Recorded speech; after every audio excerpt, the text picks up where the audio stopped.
প্রথমত কথা, যুক্তরাষ্ট্র এমন একটি দেশ, এখানে পৃথিবীর সব দেশের মানুষ আছে, বাংলাদেশেরও মানুষ আছে, এবং স্বার্থ সংশ্লিষ্ট জায়গাতে যুক্তরাষ্ট্র বাংলাদেশের জন্য অত্যন্ত গুরুত্বপূর্ণ একটি জায়গা। কিন্তু আমাদের পার্শ্ববর্তী একটি দেশ এবং বাংলাদেশের কিছু সংখ্যক দুষ্ট প্রকৃতির মানুষও এখানে আছেন, যারা এক নাগারে বাংলাদেশের নির্বাচন, বাংলাদেশের ফ্যাসিস্ট শক্তি, বাংলাদেশের নির্বাচন বিরোধিতা করে ফ্যাসিস্ট শক্তির পক্ষ নিয়ে এক নাগারে এই জায়গাটা থেকে একটা মিথ্যা প্রোপাগান্ডা চালানো হয়। তো সেই মিথ্যা প্রোপাগান্ডা চালানোর জায়গাতে বাংলাদেশ সরকারের জায়গা থেকে, দূতাবাসের জায়গা থেকে কিছু কাজ করা হয়।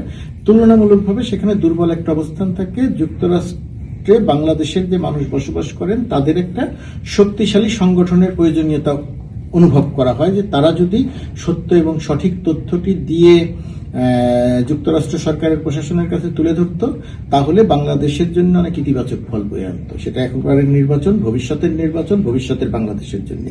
সেই জায়গাটিতে জিবিএ যে প্রতিষ্ঠানটি, গ্লোবাল বাংলাদেশি অ্যালায়েন্স, অত্যন্ত গুরুত্বপূর্ণ একটি প্রতিষ্ঠান, এবং এই প্রতিষ্ঠানটির সঙ্গে যুক্তরাষ্ট্রে বসবাসরত, আমি যদি আরো ভালো করে বলি যে বাংলাদেশি আমেরিকান যারা বসবাস করেন বা বাংলাদেশি কানাডিয়ান যারা বসবাস করেন, তারা সমাজের অত্যন্ত গুরুত্বপূর্ণ মানুষ, এই সমাজের অত্যন্ত গুরুত্বপূর্ণ মানুষ।